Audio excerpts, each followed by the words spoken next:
அம்மா கிட்ட இந்த குழந்தை கேக்குது, நீ மட்டும் போறியே, என்ன ஏன் போக்கூடாதுன்னு சொல்ற அப்படின்னு. நம்ம குழந்தைங்களும் அப்படித்தானே கேக்குது. அந்த மாதிரி கேட்ட உடனே அவங்க என்ன சொல்றாங்கன்னா, அதெல்லாம் கிடையாது. நான் பெரியவ. எனக்கு தெரியும் யார்கிட்ட பேசணும், யார்கிட்ட பேசக்கூடாது, யார் குடுத்தா வாங்கி சாப்பிடணும், யார் குடுத்தா வாங்கி சாப்பிடக்கூடாதுன்னு. உனக்கு அதெல்லாம் தெரியாது. நீ வீட்ல இரு. நீ எப்ப ரெடியா இருக்கேன்னு எனக்கு தோணுதோ, அப்ப நான் உன்ன அனுப்புறேன் அப்படின்னு பொய் சொல்றாங்க. அவங்களுக்கு என்னைக்குமே அந்த குழந்தைய வெளியில அனுப்ப மனசே இல்ல. அவங்க அந்த குழந்தைய தனக்காக மட்டுமே வச்சுக்கணும் அப்படின்னு நினைக்கிறாங்க. ஆனா அந்த குழந்தை வளருது. இன்னும் வளர்ந்து லோன்லியா ஃபீல் பண்ண ஆரம்பிக்குது. இப்போ அவ ஒரு பெண்ணா மாறிடுறா. பெண்ணா மாறுன உடனே அந்த ஜன்னல் வழியா உட்கார்ந்துட்டு பறவைகள், மரங்கள் எல்லாத்தையும் பார்த்துட்டு பார்த்து ஏங்குறா. இதெல்லாம் நம்ம பார்க்குறோமே, இத தொட்டு பார்க்கணும்னு ஆசையா இருக்கு. ஏன்னா பறவைகளுக்கு சாப்பாடு போட்டு உள்ள வர வைக்கிறா. பறவைகள் அவகிட்ட பேச ஆரம்பிக்கிறாங்க. இப்படியெல்லாம் அந்த கதை போயிட்டுருக்கும்போது, ஒரு நாள் அது வழியா அ அ அது அவ பறவைகிட்ட பேசும்போது, பறவைகிட்ட பாடவும் ஆரம்பிக்கிறா. ஒரு நாள் அந்த வழியா ஒரு இளவரசன் போயிட்டுருக்கான். திருப்பி இந்த கதையிலயும் ஒரு இளவரசன் வரான். இந்த இளவரசன் போயிட்டுருக்கான். இளவரசன் அந்த பாட்ட கேட்கிறான். பாட்ட கேட்டுட்டு மேல மேல பார்க்குறான். யாரையுமே தெரியல. ஒரே ஒரு கோட்ட மட்டும் தான் இருக்கும். அதுவும் நேரா கட்டுனா ஒரே ஒரு கோட்ட மட்டும் தான் இருக்கு. அங்க போறதுக்கு வழி இல்ல, வரதுக்கு வழி இல்ல. ஒரு படிக்கட்டு இல்ல, எதுவுமே இல்ல. எப்புட்றா இந்த பொண்ணு வாய்ஸ் மட்டும் கேட்குது. ஆனா எப்படி அந்த பொண்ண நம்ம பார்க்கறது? அப்படின்னு அவ பாட்டு சத்தத்த கேட்டு மட்டும் இவனும் காதலிக்க ஆரம்பிச்சிடுறான். அந்த கதையில அவன் ஒரு பெண் சவமா படுத்திருக்கா, அந்த பொண்ண காதலிக்கிறான். இங்க அவ சத்தத்த மட்டும் கேட்டு காதலிக்கிறான். ஆ அந்த மாரி காதலிக்க ஆரம்பிச்ச உடனே இவன் என்ன பண்றான்னா, எப்படியாவது இங்க மேல போறதுக்கு ஒரு வழி இருக்கும். ஏன்னா, அங்க மேல ஒரு பொண்ணு இருக்காங்கிறது மாத்திரம் புரிஞ்சிடுது. ஆனாலும் ஒரு நாள் ஒளிஞ்சிருந்து ரகசியமா பார்க்குறான். ரகசியமா பார்க்கும்போது என்ன தெரியுதுன்னா, அந்த வீட்ல இருந்து டெய்லி ஒருத்தங்க போயிட்டு உள்ள வரா மாரி. அவங்க வெளில போயிட்டு சாமானெல்லாம் வாங்கிட்டு உள்ள வருவாங்க. டெய்லி இது நடந்துட்டு இருக்கத பார்க்குறான். பார்த்த உடனே என்ன பண்றான்னா, சரி ஓகே. இப்படிதானே நம்மளும் இத ட்ரை பண்ணி பார்ப்போம் அப்படின்ட்டு அடுத்த நாள் அம்மா கிளம்புன உடனே, அம்மா என்ன சொல்லுவாங்க யூசுவலா, "ரப்பூன்சல் முடி கூந்தல தூக்கி போடுமா" அப்படிம்பாங்கல்ல. அந்த மாரி அவனும் அம்மாவோட வாய்ஸ்ல, "ரப்பூன்சல் உன் கூந்தல தூக்கி போடுங்கிறான்." இவ எட்டி பார்க்குறா. என்ன அம்மா இப்பதானே போனாங்க, அதுக்குள்ள வந்துட்டாங்களான்ட்டு. அவளும் இன்னோசென்ட்ல. ஆனா கீழ பார்க்க முடியல. ஏன்னா அந்த அளவுக்கு பள்ளம் அது. அவளால பார்க்க முடியல. உடனே அவ என்ன பண்றா, முடிய தூக்கி போட்டுறா. தூக்கி போட்டோனே, அதுல ஏறி ஒருத்தன் வரான். முதல் முறையா அவ ஒரு ஆண் மகன பார்க்குறா. அதுவும் அத்தன அழகான ஆண்மகன். அவளுக்கு தான் அழகா இருக்கும்னே தெரியாது. ஏன்னா இதுவரைக்கும் அவ கண்ணாடில தன் முகத்த கூட பார்த்தது கிடையாது. அப்படி இருக்கிறவளுக்கு எ ஏதோ ஒரு ஈர்ப்பு வந்துருது. உடனே அவன பார்த்தோனே அவளும் லவ் பண்ண ஆரம்பிச்சுர்றா. அவளும் காதலிக்க ஆரம்பிச்சுர்றா.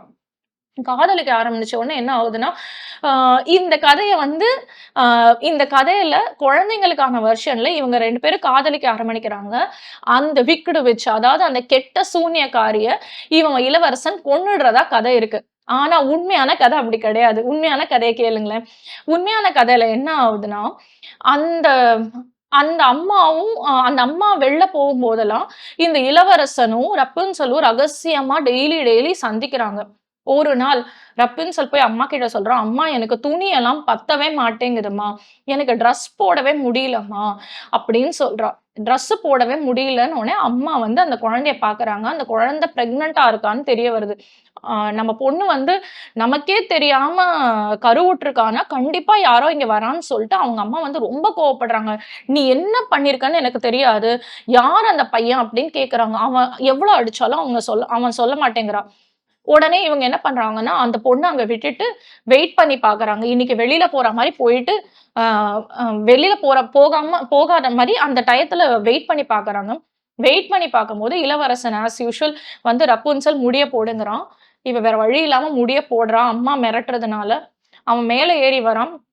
ஏறி வந்தவுனே அவன் என்ன சொல்றான்னா, "ஓ! நீ தானா அந்த இளவரசன்? சரி ஓகே. உன்ன நான் என்ன பண்றேன்னு பாரு" அப்படின்னு சொல்ட்டு, அவன் கண்ண நோண்டி, அவன தரையில தள்ளி விட்டுடுறாங்க. அவன் செத்துட்டான்னு நெனச்சுட்டு, ரப்பூன்சலும் அழுதுட்டே இருக்கா. அழுதுட்டு இருக்கவன் என்ன சொல்றான்னா, "நீ வெளியில போறதுக்கு உனக்கு என் முடி தேவைல்ல. இனிமேட்டு அந்த முடி எனக்கு தேவைல்ல" அப்படின்னு சொல்ட்டு, அவளும் தன்னோட முடிய கத்தரிச்சுடுறா. அம்மாவும் வேற வழி இல்லாம கீழ எப்படியோ இறங்கி போயிடுறாங்க. அம்மா போறதுக்கு முன்னாடி என்ன பண்றாங்கன்னா, "இப்படிப்பட்ட பொண்ணே எனக்கு தேவைல்ல" அப்படின்னு சொல்ட்டு, அவள வீட்ட விட்டு தொரத்தி விட்டுடுறாங்க. இந்த அழகான முடி இல்லாத பொண்ணே தேவையில்லன்னு வீட்ட விட்டு தொரத்தி விட்டுடுறாங்க. இப்ப பிரெக்னன்ட்டா இருக்க ரப்புன்சல் பிச்சை எடுக்குறா. ஆமாங்க. குழந்தைங்க கதையில இந்த மாரி வரவே வராது. ஆனா உண்மையான கதையில அவ போய் பிச்சை எடுத்துட்டு இருக்கா. பிச்சை எடுத்துட்டு இருக்கும்போது அவளுக்கு குழந்தையும் பொறந்துருது. அவளுக்கு வேற வழியே இல்ல. அவளும் அவ குழந்தையும் சேர்ந்து பிச்சை எடுத்துட்டு இருக்கு. சரி கதையாவது நல்லா முடியுமா அப்படின்னு பார்த்தா கேளுங்க.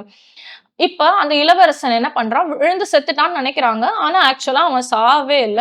அவன் சாகாம, அவனும் கண்ணு தெரியாம, எந்த ஊர்ல இருக்கோம்னு தெரியாம, அவனும் வேற வழி இல்லாம பிச்சை எடுக்கிறான். இப்ப நீங்க இதெல்லாம் இத இத நீங்க பார்த்துட்டு இருக்கீங்கன்னா, நீங்க என்ன கேட்பீங்கன்னா, அப்ப கண்ணு தெரியலன்னா வேற வழியே இல்லையா? பிச்சை எடுக்கிறது தான் ஒரே ஒரு வழியா? இளவரசன்னா அறிவு இருக்காதா? பொண்ணுன்னா அறிவு இருக்காதா? வேற ஏதாவது வேலை பார்க்க மாட்டாங்களா? பாத்திரம் கழுவ மாட்டாங்களா? துணி துவைச்சு குடுக்க மாட்டாங்களா? ஏன் இதெல்லாம் இல்லாம பிச்சை எடுக்கிறது மட்டும் தான் ஒன் அண்ட் ஒன்லி வேலையா காமிக்கிறாங்க அப்படின்னு இந்த கொஸ்டினுக்கு எனக்குமே ஆன்சர் இல்ல. ஆனா 2 பேரும் பிச்சை எடுத்துட்டு இருக்காங்க. பிச்சை எடுத்துக்கிட்டே இருக்கும்போது, ஒரு நாள் இவ பாட்டு பாடுறத கேட்டு அவன் வந்து, இந்த பாட்டு சத்தத்த நம்ம ஆல்ரெடி கேட்டுருக்கோமே அப்படின்னு சொல்லிட்டு போய் பார்க்கறான். பார்த்த உடனே இவன் யாருன்னு அவளுக்கு தெரிஞ்சிடுது.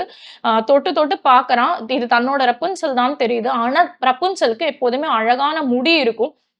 இவளுக்கு முடி இல்ல அப்படின்ன உடனே இவன் யோசிக்கிறான். முடி இல்லாத ரப்புன்சல் வேணுமான்னு. கண்ணு தெரியாத ஒருத்தன் யோசிக்கிறத பாருங்களேன். முடி இல்லாத ரப்புன்சல் வேணுமான்னு. ஆனாலும் அந்த ஆ அந்த அம்மாக்கு பக்கத்துல இருக்கிற அந்த குழந்தை, அதாவது ரப்புன்சலுக்கும் இவனுக்கும் பொறந்த குழந்தை வந்து அவங்க கைய பிடிச்ச உடனே, ஓ! நம்ம மனைவிக்கு குழந்தை பொறந்துருச்சா? ரப்புன்சலுக்கு குழந்தை பொறந்துருச்சான்ட்டு வேற வழி இல்லாம அவன் அவங்க 2 பேரையும் ஏத்துக்கிறான். ஏத்துட்டு இருக்கும்போது ரப்புன்சல் கண்ணுலேருந்து தண்ணீர் வருது. அவ கண்ணுலேருந்து தண்ணீர் வந்ததுனால அவளோட கண் பார்வை திருப்பி வந்துடுது. அவளோட கண்ணீர் துளி பட்டு அவனோட கண் பார்வையும் திரும்பி வந்துடுது. கடைசியா அவன் வந்து தன்னோட நாட்ட கண்டுபிடிச்சு போயிடுறான். அதுக்கப்புறம் இவங்க எல்லாரும் ஒண்ணா சந்தோஷமா இருக்காங்க. இது சந்தோஷமான்னு எனக்கு தெரியல. பட் இப்படிதான் இந்த கதை முடியுது. இப்ப நம்ம இதே மாரி இன்னொரு கதைய பார்க்கலாம். இந்த கதையும் எல்லா குழந்தைங்களுக்கும் தெரிஞ்ச கதைங்க. இந்த கதை பேரு சிண்ட்ரெல்லா. ரொம்ப இன்ட்ரஸ்டிங்கான விஷயம் என்ன தெரியுமா? சிண்ட்ரெல்லா சிண்ட்ரெல்லான்னு கூப்பிடுற நம்ம குழந்தைங்களுக்கே சிண்ட்ரெல்லான்னு பேரு வைக்கிறோம். என் படம் பேர்லாம் கூட சிண்ட்ரெல்லான்னு இருக்கு. தமிழ்லயே நெறைய படம் சிண்ட்ரெல்லான்னு இருக்கு. தமிழ்லயே நெறைய கதாபாத்திரங்களுக்கு சிண்ட்ரெல்லான்னு பேர் வைக்கிறாங்க. ஆனா சிண்ட்ரெல்லாங்கிற பேரோட அர்த்தம் என்ன தெரியுமா? ரொம்ப இன்ட்ரஸ்டிங்கான பேரு. ஆக்சுவலா இந்த கதை எல்லாமே ஜெர்மன் கதைன்னு நான் திருப்பி சொல்றேன். ஞாபகப்படுத்துறதுக்காக. இந்த ஜெர்மன்ல இந்த சிண்ட்ரெல்லா கதையோட பேர் என்னன்னா, ஆஷன் புட்டல் அப்படிங்கிறது. ஆஷன் புட்டல் அப்படின்னா என்னன்னா, கரி போன்ற பெண் அப்படின்னு அர்த்தம். கரி துண்டு போன்ற பெண் அப்படின்னு அர்த்தம். அப்ப அது இங்கிலீஷ்ல வரும்போது, ஃபர்ஸ்ட் இது ஜெர்மனிலேருந்து பிரிட்டிஷ்க்கு, பிரான்ஸ்க்கு இந்த மாரி எத்தனையோ ஊருக்கு போயிட்டு ஃபைனலா அமெரிக்காக்கு வருது. அமெரிக்காக்கு வரும்போது, நல்லா இருக்கே இந்த பேரு எல்லா, பெல்லா மாரி சிண்ட்ரெல்லான்னு இருக்கே அப்படின்னு சொல்லிட்டு அந்த பேர எடுத்துன்றாங்க. எதுக்கு அவளுக்கு சிண்ட்ரெல்லான்னு பேர் வைக்கிறாங்கன்னா, சிண்டர் பிளாக்ஸ் அதாவது கரித்துண்டு செய்யறதுக்கு என்ன வேணும்னா, விறகு வேணும். அந்த விறக எரிச்சு, எரிச்சு அந்த விறகு எரிக்கிற இடத்திலேயே அவ படுத்து கிடந்ததுனால, அவ எவ்வளவுதான் வெள்ளையா இருந்தாலும் திருப்பி வெள்ளதாங்க. வெள்ளையா இருந்தாலும் அவ கருப்பா காக்கா மாரி, கரித்துண்டு மாரி இருக்கா அப்படிங்கிறதுனால, அவ வீட்ல இருக்கிற மத்தவங்க எல்லாரும் அவள சிண்ட்ரெல்லா, சிண்ட்ரெல்லான்னு கூப்பிடுறதுனால, சிண்ட்ரெல்லா அப்படின்னு அவளுக்கு பேர் வைக்கிறாங்க. அப்படின்னா சிண்ட்ரெல்லான்னா அழகுன்னு அர்த்தம் இல்ல. சிண்ட்ரெல்லான்னா கருப்பா இருக்கிறவங்க. கரித்துண்டு போல் இருப்பவள் அப்படின்னு அர்த்தம். சோ இப்படிதான் சிண்ட்ரெல்லாங்கிற பேர் வருது. இந்த சிண்ட்ரெல்லா கதை ரொம்ப ரொம்ப ரொம்ப இன்ட்ரெஸ்டிங்கான கதை. திருப்பி ஒரு ஆப்சென்ட் அப்பா. ஒரு அப்பா இருக்காரு. அந்த அப்பாவுக்கு வந்து ஒரு மனைவி இருக்காங்க. அந்த மனைவிக்கும் அப்பாவுக்கும் ஒரு அழகான பெண் பிறக்கிறாள். அந்த பெண் குழந்தை தான் சிண்ட்ரெல்லா. அந்த பெண் அந்த அந்த அம்மா வந்து சீக்கிரமே செத்து போயிடுறாங்க. நெறைய ஃபேரி டேல்ல இது திருப்பி திருப்பி வந்துட்டு இருக்கும். இதுக்கு பேர் வந்து நம்ம ஸ்டாக் கேரக்டர்ஸ் இல்லன்னா ஸ்டீரியோடைபிக்கல் கேரக்டர்ஸ் அப்படிம்போம். ஒரே மாரி கதை தான் கதையோட நரேட்டிவ் தான் போகும். சோ இங்கேயும் ஒரு ஆப்சென்ட் அப்பா இருக்காங்க. அம்மா செத்துடுறாங்க. குழந்தை வந்து யாருன்னு தெரியாம இந்த நேரத்துல ஸ்டெப் மதர் ஒருத்தங்க வராங்க. அப்பா வேற ஒருத்தங்கள திருமணம் பண்ணிக்கிறாங்க. அதனால ஸ்டெப் மதர் வராங்க. அந்த ஸ்டெப் மதர் வரும்போதே அவங்களுக்கு 2 குழந்தை இருக்கு. அந்த குழந்தை அழகுல கம்மியா இருக்கு. 2 பெண் குழந்தைகள் இருக்காங்க. அந்த 2 குழந்தைங்களும் சிண்ட்ரெல்லா அளவுக்கு அழகா இல்ல. அதனால இந்த 3 பேருக்கும் ஒத்து வரல. இந்த 3 பேரும் சண்டை போட்டுட்டே இருக்காங்க. இப்படி இருந்திருந்தா அது நார்மலா இருந்திருக்கும். ஆனா அப்படி கிடையாது. இவங்க 2 பேரும் அழகா இல்லங்கிறதுனால, இவங்க கூட சேர்ந்து இவங்க அம்மாவும் இந்த குழந்தைய ரொம்ப டார்ச்சர் பண்றாங்க. அவங்க அப்பா வீட்ல தான் இருக்காங்கங்கிறத மறந்து, இது ஒரு சின்ன குழந்தைங்கிறத மறந்து, ஒரு 3, 4 வயசு சின்ன குழந்தைங்கிறத மறந்து, அந்த குழந்தைய இந்த அக்காலே, அதாவது ஸ்டெப் சிஸ்டர்ஸே வந்து ரொம்ப டார்ச்சர் பண்றாங்க. டார்ச்சர் பண்ணி அவளுக்கு சாப்பாடு குடுக்க மாட்டேங்கிறாங்க ஒழுங்கா. அவளுக்கு போட்டுக்க துணிமணி குடுக்க மாட்டேங்கிறாங்க. இது எல்லாத்தையும் தாண்டி அவளுக்கு ஒரு ரூம் குடுத்து அவள தங்க வைக்காம, அவள வந்து மாட்டு கொட்டாயில எல்லா பொருளையும் போட்டு எரிக்கிற இடத்துல வந்து அவள வச்சிருக்காங்க. இதெல்லாம் கூட பிரச்சனை கிடையாது. அவ என்னைக்காச்சும் கேள்வி கேட்பா. எனக்கு பசிக்குது, கொஞ்சம் சாப்பாடு குடுங்க. ஏதாவது கேட்டான்னா, அவங்களோட ஸ்டெப் மதர் அவளோட அம்மா என்ன பண்ணுவாங்க உடனேனா, "ஓ! இரும்மா உனக்கு சாப்பாடு தானே வேணும். நீ இந்த வேலைய பண்ணு" அப்படின்னு சொல்லிட்டு 2 விதமான சீடு ஒரு பேச்சுக்கு வச்சுக்கலாமே, கடலை பருப்பையும், உளுத்த பருப்பையும் கலந்து போட்டு, அவங்க என்ன பண்ணுவாங்கன்னா, "இதுல கடலை பருப்ப தனியா பிரி, உளுத்தம் பருப்ப தனியா பிரின்னு" குடுத்துருவாங்க. அவளும் உட்காந்து கடலை பருப்பையும், உளுத்தம் பருப்பையும் தனியா பிரிச்சுட்டு போய் நின்னான்னா, அவங்க எல்லாரும் சேர்ந்து அந்த அக்காளும், அந்த அம்மாவும் சேர்ந்து அவள பார்த்து சிரிப்பாங்க. சிரிச்ச உடனே, "சரி ஓகே இந்தா உனக்காக ஒரு ரொட்டி துண்டுன்னு" நாய்க்கு தூக்கி போடுற மாரி தூக்கி போடுவாங்க. இந்த நேரத்த எல்லாத்துலயும் அப்பா எங்க போனாரு? ஏன் அப்பா வந்து தன்னோட மகளுக்கு நடக்கிற அநீதிய பத்தி கேட்கலங்கிறதுக்கு என்கிட்ட பதில் இல்ல. பட் இப்படிதான் கதை போது. இப்படி கதை போயிட்டு இருக்கும்போது, அந்த ஊர்ல ஒரு இளவரசன் இருக்கான். இந்த பொண்ணு கொஞ்சம் கொஞ்சமா வளர்ந்து வருது. இந்த பொண்ணு எப்ப கேட்டாலும் அவங்க வீட்ல வந்து அதே பனிஷ்மென்ட் தான் குடுக்க போறாங்க. சோ இது போயிட்டே இருக்கு. அந்த ஊர்ல ஒரு இளவரசன் இருக்கான். அந்த இளவரசனுக்காக ஒரு பெண் பாக்குறாங்க. அந்த பெண் பாக்கும்போது, நம்ம ஊர்லலாம் ஏதாவது போட்டி வைப்பாங்க, காம்படிஷன் வைப்பாங்க. அங்க வந்து ஒரு பால் வைக்கிறாங்க. பால்னா என்னன்னா, ஊர்ல இருக்கிற அழகான பெண்கள் எல்லாரையும் கூப்ட்டு, பக்கத்து ஊர்ல இருக்கிற இளவரசிகள் எல்லாரையும் கூப்ட்டு, எல்லாரையும் டான்ஸ் பண்ண வைக்கிறது. அவங்க அழகழகா ட்ரெஸ் போட்டுட்டு வந்து, அந்த அழகான ஒரு அதுக்காகவே தேர்ந்தெடுக்கப்பட்ட ஒரு ஹால்ல, ஒரு பியூட்டிஃபுல்லான ஹால்ல அவங்க எல்லாரும் டான்ஸ் ஆடணும். அந்த இளவரசன் ஒவ்வொரு பெண் கூடயா அ நடனம் ஆடிக்கிட்டே வரம்போது, அவங்க கிட்ட கம்யூனிகேட் பண்ணுவான். கம்யூனிகேட் பண்ணி அவங்க 2 பேரோட மனசு ஒத்து போச்சுன்னா, இவங்க 2 பேரும் கல்யாணம் பண்ணிப்பாங்க. இப்படின்னு ஒரு ரூல் இருக்கு. அதனால வந்து அந்த இளவரசன் 3 நாள் அ பால் வந்து ஏற்பாடு பண்றாங்க. ஸோ இந்த பால்ல வந்து தானும் பார்ட்டிசிபேட் பண்ணணும்னு சிண்ட்ரெல்லாக்கு வந்து சாரி அ சிண்ட்ரெல்லாக்கு வந்து ரொம்ப ஆசை வந்துருது. அவன் என்ன சொல்றான்னா, அவளோட அம்மா கிட்டயும், அக்கா கிட்டயும் போய் கேட்கிறா, "நீங்கலாம் போப்போறீங்களா பால்க்கு? நீங்கலாம் வந்து இந்த இடத்துக்கு போப்போறீங்களா? அரண்மனைக்கு போப்போறீங்களா?" அப்படின்னு கேட்கும்போது, அவங்க வந்து, "ஆமாமா நாங்க போப்போறோம். கண்டிப்பா போப்போறோம். போகாம என்ன இருப்போம்? எனக்கு தான் 2 பெண்கள் இருக்காங்களே, அவங்கள கூட்டிட்டு போவோம். இளவரசன் யாருக்கு தெரியும்? இளவரசனுக்கு ரொம்ப பிடிச்சு இவங்களயே கல்யாணம் பண்ணிக்கிறதுக்கு சான்ஸ் இருக்குல்ல. அதனால கண்டிப்பா கூட்டு போப்போறேன்." அப்படின்னோனே, சிண்ட்ரெல்லா கேட்கிறா, "நானும் வரட்டா?" அப்படின்னு. "உன்ன யாரு கல்யாணம் பண்ணிப்பா? நீ கருத்து கரி மாரி இருக்க. நீ சிண்டரெல்லா. உன்ன போய் யாரு கல்யாணம் பண்ணிப்பா?" அப்படின்னு இவங்க எல்லாரும் அவள எள்ளி நகையாடுறாங்க. திருப்பி நீங்க ஸ்னோ ஒயிட்டையும் பார்த்தீங்கன்னா, இங்கேயும் பார்த்தீங்கன்னா, இந்த கருப்பு, வெள்ள இதுக்கு வந்து ரொம்ப இம்பார்ட்டன்ஸ் குடுக்குறாங்க. கருப்பு, வெள்ள இதுக்கு வந்து ரொம்ப இம்பார்ட்டன்ஸ் குடுக்குறாங்க. ஸோ இந்த பொண்ணு வெள்ள வெள்ளேர்ன்னு இருக்கிறதுனால, இந்த பொண்ணு வந்து ஆ நம்மளோட ரைம்ஸே யோசிச்சு பார்த்தோம்னா, "chubby cheeks, dimple chin, rosy lips, teeth within, eyes are blue, lovely too, teacher's pet is that you." இதுல அழகுக்கு வந்து அ அழகுக்கும், படிப்புக்கும், அறிவுக்கும் சம்மந்தமே கிடையாது. ஆனா, எத்தனையோ விஷயங்கள் நம்ம குழந்தைங்களுக்கு சொல்லிக் குடுக்குறதுல, அழக சார்ந்து மட்டுமே சொல்லிக் குடுக்குறோங்கிறதுக்கு இந்த ஃபேரி டேல்ஸ் எல்லாம் ஒரு சிறந்த உதாரணம். இப்ப அப்படி வந்து இவள்ட்ட வந்து நீ கருப்பா இருக்க, கருப்பா இருக்க, கருப்பா இருக்கன்னு சொன்னோனே, இவளும் ரொம்ப சோகத்துல போய் படுத்துடுறா. படுத்துட்டு இருக்கும்போது, இவ வந்து ரொம்ப நாளா ஒரு செடி வளர்த்துட்டு இருக்கா.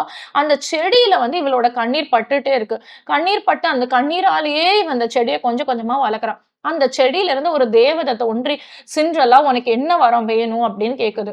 உடனே இவ சொல்றா, "எனக்கு ஒரு நாள் ஒரு வரம் தேவைப்படும். அன்னைக்கு நான் கேட்கிறேன்." அப்படின்னு சொல்லிட்டு திருப்பி இவ படுத்துட்டு அழுதுட்டே இருக்கா. அந்த மரம் வந்து இவள பார்த்து ரொம்ப வருத்தப்படுது. ஐயோ! இவ இப்படி அழுதுண்டே இருக்காளே! அம்மா இல்லாத பொண்ணு இவ்ளோ கஷ்டப்படுறாளே! அப்படின்னு சொல்ட்டு. அப்படி போயிட்டே இருக்கும்போது, இவ வந்து பார்க்குறா. தன்னோட வயது ஒத்த மத்த அக்கா 2 பேரும் ஆ ட்ரெஸ் பண்றதும், அவங்களுக்காக அழகழகான தையல்காரங்க வரதும், வந்து அவங்களுக்கு விதவிதமான அ விதவிதமான துணிகள வந்து தச்சு குடுக்கறதும், கவுன்ஸ் தச்சு குடுக்கறதையும் பார்க்கும்போது இவளுக்கும் மனசு ரொம்ப கஷ்டப்படுது. நமக்கும் இந்த மாரி இருந்தா நல்லா இருக்குமே அப்படின்னு சொல்ட்டு. இவ வந்துட்டு என்ன பண்றான்னா, அந்த மரத்துக்கிட்ட போயிட்டு, "மரமே, மரமே எனக்கு ஒரு ஆசை இருக்கு. எங்க அக்காலாம் வந்து பால்க்கு போயிடுவாங்க. போனதுக்கப்புறம் எனக்கும் அந்த பால்க்கு போய் பார்க்கணும்னு ஆசையா இருக்கு. ஆனா என்கிட்ட நல்ல ட்ரெஸ் இல்ல. எனக்கு போட்டுக்கிறதுக்கு நல்ல செருப்பு இல்ல. என் முடியெல்லாம் வந்து சரியா இல்ல.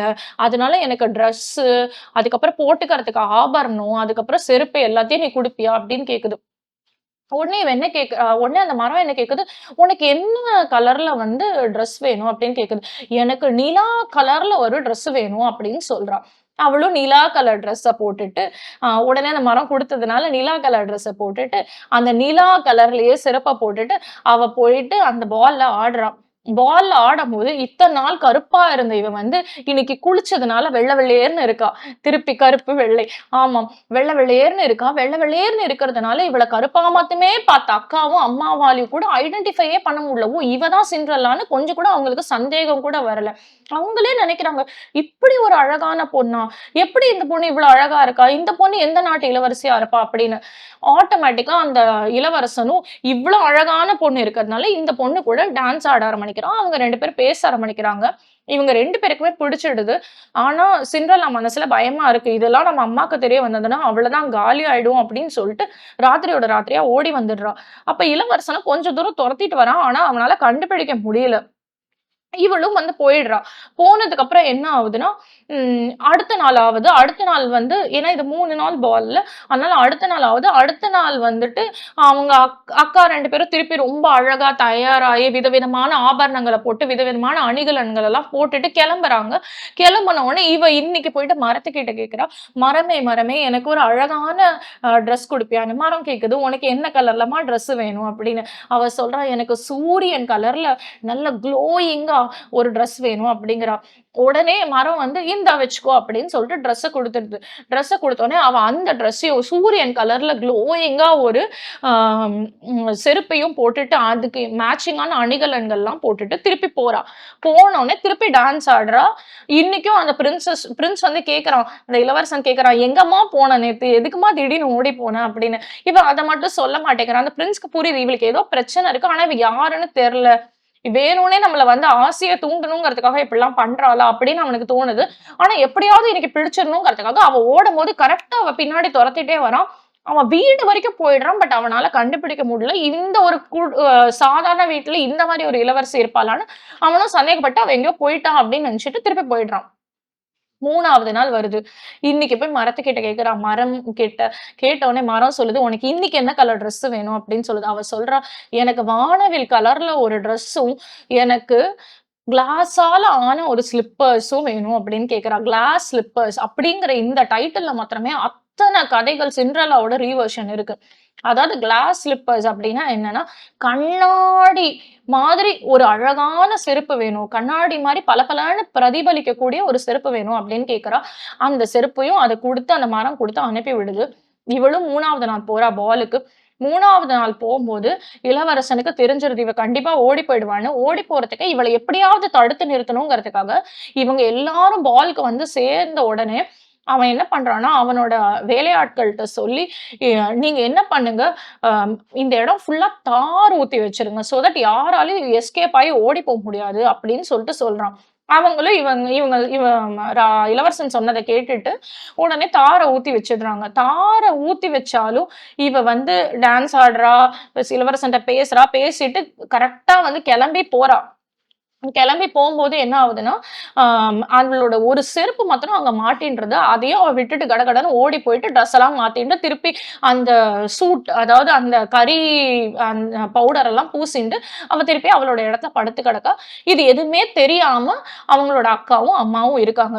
இப்படி இந்த கதை போயிட்டு இருக்கு. இப்ப இந்த இளவரசன் அந்த செருப்ப எடுக்குறான். செருப்ப எடுத்து பார்த்துட்டு, இந்த செருப்புக்கு யாரு சொந்தக்காரங்களோ, அவங்க தான் என்னோட மனைவின்னு அவங்க அப்பா கிட்ட சொல்லிடுறான். அவங்க அப்பா 4, 5 பேர அனுப்பிச்சு விட்டு, ஒவ்வொருத்தங்களுக்கா இந்த செருப்பு ஃபிட் ஆவுதா? இந்த செருப்பு யாருக்கு பொருந்துதோ அவங்க தான் என் என் பையனோட மனைவி. அதனால தேடுங்க அப்படின்னு சொல்லி அனுப்பிச்சு விட்டுறாங்க.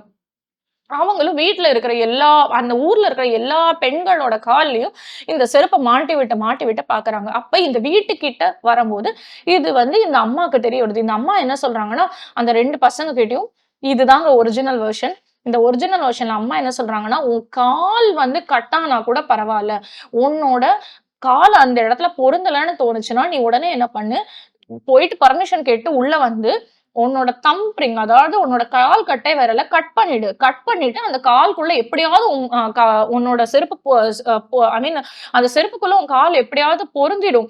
பொருந்திருச்சுன்னா போதும். நீ வந்து இளவரசன கல்யாணம் பண்ணிட்டு நீ பணக்காரங்களா ஆயிடுவ" அப்படிங்கிறான். உண்மையா இந்த மாரி எந்த அம்மாவும் சொல்ல மாட்டாங்க. எந்த குழந்தையும் இத கேட்கவும் போறதில்ல. பட் இந்த கதையில இப்படிதான். அதனால அவங்க அக்கா ட்ரை பண்ணி பார்க்குறாங்க. ட்ரை பண்ணும்போது அவங்களால பத்தல. அதனால அவங்க கால் கட்ட விரல கட் பண்ணிடுறதா தான் ஒரிஜினல் கதை போகுது. கால் கட்டை விரல கட் பண்ண உடனே அந்த காலுக்குள்ள அவங்களோட செருப்புக்குள்ள கால் வந்து நுழைஞ்சிடுது. நுழைஞ்ச உடனே இளவரசன் இதுதான் என்னோட மனைவி அப்படின்னு சொல்லிட்டு அவள குதிரை மேல ஏத்தி வச்சுட்டு கொண்டு போயிட்டே இருக்கும்போது மரம் இத பாக்குது. பார்த்த உடனே அதோட மனசு தாங்கல. அது சொல்லுது, இளவரசனே நீ பாத்தியா? அந்த செருப்புல எவ்வளவு ரத்தம் இருக்குன்னு அப்படின்ன உடனே அவன் குனிஞ்சு பாக்குறான். ரத்தமா இருக்கு அந்த செருப்பு ஃபுல்லா. அந்த செருப்ப கழட்டி பார்த்தா, அவ ஏமாத்திருக்கான்னு தெரிய வருது. அதனால அவள வந்து விட்டுடுறான். விட்டுட்டு 2வது தங்க கிட்ட போறான். போய் இத போட்டு பாருங்கிறான். அப்ப அம்மா சொல்றா, "உன்னோட காலோட அடிபாகத்த கட் பண்ணிடு. ஏன்னா, உன் அடிபாகம் வந்து பெருமனா இருக்கு. அதனால இது செருப்புக்குள்ள போகாது. நீ இத கட் பண்ணிடு" அப்படிங்கிறா. உடனே அந்த பொண்ணும் அத கேட்டு அடிபாகத்த கட் பண்ணிட்டு, திருப்பி செருப்ப போட்டுக்குது. திருப்பி இளவரசன், "இதுதான் என் மனைவி" அப்படின்னு சந்தோஷத்தோட கூட்டின்னு போறான். அப்ப திருப்பி அந்த மரம் சொல்லுது, "இப்ப எவ்வளவு ரத்தம் இருக்குன்னு பாத்தியான்னு?" இப்படி போயிட்டு இருக்கும்போது, இந்த வீட்ல வேற பெண்களே இல்ல. இந்த ஊர்ல இருக்கிற எல்லா பெண்களையும் பார்த்தாச்சு அப்படின்னு இளவரசன் ரொம்ப சோகத்துல இருக்கான். சோகத்துல இருக்கும்போது, அங்க ஒரு பாட்டு பாடுற சத்தம் கேட்குது. அப்ப ஏதோ ஒரு பெண் இருக்கா அப்படின்னோனே, அவங்க எல்லாரும் என்ன சொல்றாங்கன்னா, "இது பெண்ணெல்லாம் இல்ல. இது இந்த வீட்ல இருக்கிற வேலைக்காரி" அப்படிங்கிறாங்க. அப்பதாங்க அப்பா வர்றாரு. அப்பா வந்து சொல்றாரு, "இல்ல எனக்கு ஒரு 3வது மகள் இருக்கா. அவ என்னோட இளைய மகள். அவ வந்து இந்த வீட்ல தான் இருக்கா" அப்படிங்கிறாரு. உடனே வந்து அவளுக்கு ட்ரை பண்ணி பார்க்கலாம்னா, "இல்ல, இல்ல அவலாம் வந்து பாலுக்கு வரவே இல்ல. அவ அரண்மனை பக்கமே வந்ததில்ல. அவ இதுவரைக்கும் இந்த வீட்ட விட்டே போனதில்ல" அப்படின்னு இவங்க 3 பேரும் இல்லவே இல்லன்னு சாதிக்கிறாங்க. ஆனாலும் இளவரசன் வந்து அந்த செருப்ப கூட்டிட்டு போய் அவ கால்ல போடுறான். போட்ட உடனே அது பெர்ஃபெக்ட்டா பொருந்துது. அவ்ளோ அற்புதமா பொருந்துன உடனே, "இவ தான் என் மனைவின்னு" திருப்பி 3வது தடவ சொல்றான். 3வது தடவ அந்த மனைவிய கூட்டிட்டு போறான். கூட்டிட்டு போனதுக்கு அப்புறம் இங்கயோட ஆஸ் யூசுவல் எப்படி கதை முடியுதுன்னா, ஹேப்பிலி எவர் ஆஃப்டர் அப்படின்னு முடியுது. குழந்தைங்களுக்கான வெர்ஷன்ல. இந்த கட் பண்ற விஷயம்லாம் வராது. அவளுக்கு செருப்பு பொருந்தது. அதோட ஹேப்பிலி எவர் ஆஃப்டர். தே லிவ்ட் ஹேப்பிலி எவர் ஆஃப்டர்ன்னு முடிஞ்சிருது. ஆனா உண்மையான கதையில எப்படி வருதுன்னா, இவன் கூட்டிட்டு போறவன்ட்ட சிண்ட்ரெல்லா சொல்றா, "இவ்வளோ நாள் என்ன கொடுமைப்படுத்தின இவங்கள என்னோட பணியாட்களா நான் வச்சுக்கணும்" அப்படிங்கிறா. சோ இவ வந்து அவங்கள வந்து அந்த அரண்மனைக்கு கூட்டிட்டு போய் தன்னோட அம்மா, தன்னோட 2 தங்கைகள இதுக்கு மேல பணியாட்களா வச்சிருந்ததா கதை முடியுதுங்க. நம்ம இப்ப பார்க்க போற கதை வந்து லிட்டில் ரெட் ரைடிங் ஹுட். இது ரொம்ப எல்லாருக்கும் தெரிஞ்ச கதை கிடையாது. ஆனா ரொம்ப இன்ட்ரஸ்டிங்கான கதை. அதனால நான் ஷேர் பண்ணணும்னு நெனச்சேன். லிட்டில் ரெட் ரைடிங் ஹுட்டோட பேரு வந்து எப்படி வருது அப்படின்னா, அ நம்ம வந்து இப்ப குளிர் அடிக்குது, இல்லன்னா நம்ம பைக்ல போறோம் அப்படின்னா, ஒரு ஹூடி போடுவோம்ல. சட்டையும், அ கேப்பும் சேர்ந்து தெச்ச மாரி ஒரு ஹூடி போடுவோம்ல. அந்த ஹூடி அதுதான் ரைடிங் ஹுட். ரைடிங் ஹுட்லேருந்து அவளுக்கு வந்து அவ ரொம்ப வெள்ளையா இருப்பா. அகைன் வெள்ளையா இருப்பா. அதனால அவ என்ன கலர் போட்டா ரொம்ப நல்லா இருக்கும் அப்படின்னு அவங்களோட பாட்டி ரொம்ப ஆசையா தெச்சு குடுத்தாங்களாம். சிவப்பு கலர்ல. இந்த சிவப்பு கலர்ல அவளுக்கு வந்து அந்த ரைடிங் ஹூட்ட தெச்சு குடுத்ததுனால, ஆ அவ வந்து என்ன பண்ணுவான்னா, எப்போதுமே ரெட் கலர்ல இருக்கிற அந்த ரைடிங் ஹூட்ட போட்டுட்டே சுத்திட்டு இருப்பா. எப்போதுமே தன்னோட தலைய கவர் பண்ணி, இப்படி ரைடிங் ஹூட்ட போட்டுட்டே சுத்திட்டு இருப்பா. அது வந்து குழந்தைங்களுக்கே இருக்கிற கேரக்டர் தானே. தனக்கு ஏதாவது ஒரு ட்ரெஸ் ரொம்ப பிடிச்சுச்சுன்னா, அதையே மட்டும் தான் போட்டுப்போம். அத மட்டும் தான் போட்டுப்போம். இப்படி அத போட்டுட்டே இருக்கிறதுனால, அந்த ஊர்ல இருக்கவங்கலாம் அவள வந்து லிட்டில் ரெட் ரைடிங் ஹுட் அப்படின்னு கூப்பிட ஆரம்பிச்சாங்க. ஏன்னா, அவ சின்ன பொண்ணு. அதனால riding hood, little red riding hood அப்படின்னு கூப்பிட ஆரம்பிச்சாங்க. இப்படி இருக்கிற அந்த பொண்ணோட அம்மா ஒரு நாள் அந்த பொண்ண கூப்பிட்டு என்ன சொல்றாங்கன்னா, "கண்ணா நான் வந்து கொஞ்சம் வொர்க்கா இருக்கேன். நான் வேலையா இருக்கேன். பாட்டிக்கு உடம்பு சரியில்ல. அதனால பாட்டிக்காக கொஞ்சம் சாப்பாடு செஞ்சு வச்சிருக்கேன். ஒரு கேக்கு, கொஞ்சம் பன்னு, கொஞ்சம் பிரெட்டு, அதுக்கப்புறம் வந்து அவங்களுக்காக கொஞ்சம் சூப்பெல்லாம் செஞ்சு வச்சிருக்கேன். இதெல்லாம் நீ கொண்டு போய் காட்டுல குடுத்துடுறியா?" அப்படின்னு கேட்கறாங்க. அம்மாக்கு ஆனா பயமா இருக்கு. அம்மா என்ன சொல்றாங்கன்னா, நீ சின்ன பொண்ணு. நான் உன்ன தனியா அனுப்ப போறேன் காட்டுக்கு. காட்டுக்கு போறது ரொம்ப கஷ்டமான வேலை. அதனால நான் சொல்ற எல்லா இன்ஸ்ட்ரக்ஷனையும் கண்டிப்பா ஃபாலோ பண்ணணும். நான் என்னென்ன சொல்றேனோ, அது எல்லாத்தையும் நீ கேட்டு நடந்துக்கணும் அப்படிங்கிறாங்க. இவளும் குழந்தை. அதனால மண்டைய மண்டைய ஆட்டுறா. Okay, okay, okay. நான் எல்லா பேச்சையும் கேட்கிறேன் அப்படின்னு சொல்லிட்டு, இவளும் ஓகேன்னு சொல்லிட்டு போறா. இப்போ அம்மா என்ன சொல்றாங்கன்னா, முதல்ல யார கூப்பிட்டாலும் திரும்பி பார்க்கக்கூடாது. யார கூப்பிட்டாலும் நீ அவங்க கிட்ட போய் பேசக்கூடாது. யாரு எது உன்கிட்ட குடுத்தாலும் நீ அத சாப்பிடக்கூடாது. நீ என்ன பண்ணணும்னா, நீ பாட்டுக்கு பாட்டி வீட்டுக்கு கரெக்ட்டா போணும். போனோனே பாட்டி கிட்ட, "பாட்டி நான் வந்திருக்கேன்னு" சொல்லணும். போயிட்டு அங்க கதவ பூட்டி வச்சிடணும். பாட்டி கூட டைம் ஸ்பெண்ட் பண்ணணும். நான் வந்து உன்ன திருப்பி கூட்டிட்டு போறேன் அப்படிங்கிறாங்க. இந்த பொண்ணும் தலைய ஆட்டிட்டு போகுது. போற பொண்ணு காட்டோட அழகுல மயங்கி அப்படியே வேடிக்கை பார்த்துட்டே பூவா ஒவ்வொரு பூக்கிட்டயா நின்னு நின்னு ரசிச்சுட்டே போகுது. எல்லா குழந்தையும் பண்ற மாரி தான் இந்த குழந்தையும் பண்ணுது. இத ஒரு பிக் பேட் உல்ஃப் ஒரு ஓநாய் வந்து பார்த்துடுது. பார்த்தோனே இந்த ஓநாய்க்கு என்ன தோணுதுன்னா, இந்த குழந்தைய எப்படியாவது சாப்ட்றணும். நல்ல டேஸ்ட்டா இருக்கும் போல இருக்கு. இந்த குழந்தைய சாப்ட்றணும் அப்படின்னு தோணுது. உடனே அந்த ஓநாய் போயிட்டு அந்த பாப்பா கிட்ட கேக்குது, "அ நீ யாரு? எதுக்காக வந்திருக்கன்னு?" இந்த பாப்பா அம்மா சொன்ன எந்த பேச்சையும் கேட்கல. என்ன பண்ணுதுன்னா, நான் வந்து எங்க பாட்டி வீட்டுக்கு போறதுக்காக வந்திருக்கேன். என் பாட்டிக்கு உடம்பு சரியில்ல. அதனால நான் பாட்டிய பார்க்கலான்னு வந்தேன். இதெல்லாம் எங்க அம்மா குடுத்தாங்க அப்டின்னோனே, ஓநாய் வந்து, "ஓ! இவ்ளோ ஆன்சர் சொல்றியா நீனு? வெரி குட், வெரி குட்" அப்டின்னு சொல்லிட்டு, அப்போ ஓகே. "நீ எங்க இருக்கு உன் பாட்டி வீடு?" அப்டின்னோனே, அந்த பாட்டி வீடு வந்து காட்டுக்குள்ள இருக்கு. அந்த காட்டுக்கு நடுவுல இருக்கு. இந்த சந்து வழியா போணும், அந்த வழியா போணும், இந்த மரத்த தாண்டி போணும், இந்த கிளைய தாண்டி போணும்னு எல்லா இன்ஃபர்மேஷனையும் குடுத்தது. குடுத்த உடனே என்ன ஆகுதுன்னா, அந்த ஓநாயும் ஓகே, ஓகே நீ போ பத்திரமா அப்படின்னு சொல்லிட்டு, இதோ அங்க 2 பூ இருக்கு. அதையும் சேர்த்து பார்த்துட்டு போ அப்படின்னு சொல்லி அனுப்பிச்சு விட்டுருது. போன ஓநாய் என்ன பண்ணுதுன்னா, அவள வந்து டிஸ்ட்ராக்ட் பண்ணி விட்டு, அவள வந்து திசை திருப்பி விட்டுட்டு, அதுக்குள்ள கடகடன்னு அது பாட்டி வீட்டுக்கு போய் பாட்டிய முதல்ல சாப்பிட்டுடுது. பாட்டிய சாப்பிட்டுட்டு, பாட்டியோட ட்ரெஸ்ஸ போட்டுட்டு, அது போய் படுத்து தூங்கிடுது. தூங்குற மாரி நடிக்குது. ஒரு ரைடிங் வுட்டு ஊரெல்லாம் சுத்திட்டு மொத்தமா வரா. வந்த உடனே பாட்டி கிட்ட வந்துட்டு, "பாட்டி நல்லா இருக்கீங்களா?" அப்படின்னு கேட்கிறா. ஓநாய் வந்து அப்படிங்குது. உடனே பாட்டி என்னாச்சு உங்க தொண்டைக்கு? இவ்ளோ உடம்பு சரியில்லையா உங்களுக்கு? இந்தாங்க அம்மா குடுத்த சூப்ப ஃபர்ஸ்ட்டு குடிங்க அப்படிங்கிறா. உடனே அது வந்து அப்படிங்குது. குடுத்த ஊன்னோனே பாட்டி இருங்க குடிங்க. அப்பதான் உங்களுக்கு சரியா போகும் அப்படின்னோனே, அந்த ஓநாய் வந்து கைய நீட்டுது. கையெல்லாம் ஃபுல்லா முடி முடியா இருக்கு. உடனே இவ என்ன சொல்றா, "என்ன பாட்டி நீங்க இவ்ளோ அழுக்காயிட்டீங்க. இவ்ளோ நாளாவா உங்களுக்கு உடம்பு சரியில்ல? நீங்க உங்கள முதல்ல குளிக்க வைக்கணும்" அப்படிங்கிறா. ஆ உடனே அது அப்படிங்குது. வேற எதுவுமே சொல்ல முடியல. ஏன்னா அதுக்கு வாய திறந்து பேசிட்டோம்னா, இந்த பொண்ணுக்கு தெரிஞ்சிரும் அப்படிங்கிற பயம். எங்கேயாவது ஓடி போயிட்டான்னா என்ன பண்ணும் அப்படின்னு. உடனே இந்த பொண்ணுக்கு திடீர்னு தோணுது. ஓ! நம்ம அம்மா சொல்லியிருக்காங்களா கதவ பூட்டி வச்சுக்கணும்னு. இப்ப கதவ பூட்டுறா அந்த பொண்ணு. இதுவரைக்கும் எந்த பேச்சையும் கேட்காம இப்ப மட்டும் கதவ பூட்டுறா. கதவ பூட்டுனோனே அந்த ஓநாய் ஆ எழுந்து உட்காந்துட்டு பாட்டி மாரி ஆக்ட் பண்ணிட்டு இருந்த ஓநாய் எழுந்து உட்காந்துட்டு, என் பாட்டி எங்க?" அப்படின்னு இது பயந்து கேட்ட உடனே, உன் பாட்டி என் வயத்துக்குள்ள இருக்காங்க. இப்ப நீரும் என் வயத்துக்குள்ள தான் போப்போற" அப்படின்னு அந்த ஓநாய் வந்து அந்த பொண்ண மொத்தமா சாப்பிட்டுடுது. சாப்பிட்ட உடனே அவங்க அம்மா நினைக்கிறாங்க, "என்னடா இது?" அப்படின்ட்டு யோசிச்சுட்டு இருக்காங்க. இப்ப அவங்க அம்மா வரப்போறாங்கங்கிற விஷயத்த இந்த பொண்ணு வந்துட்டு அ ஓநாய் கிட்ட சொல்லல. அதனால ஓநாய்க்கு தெரியாது.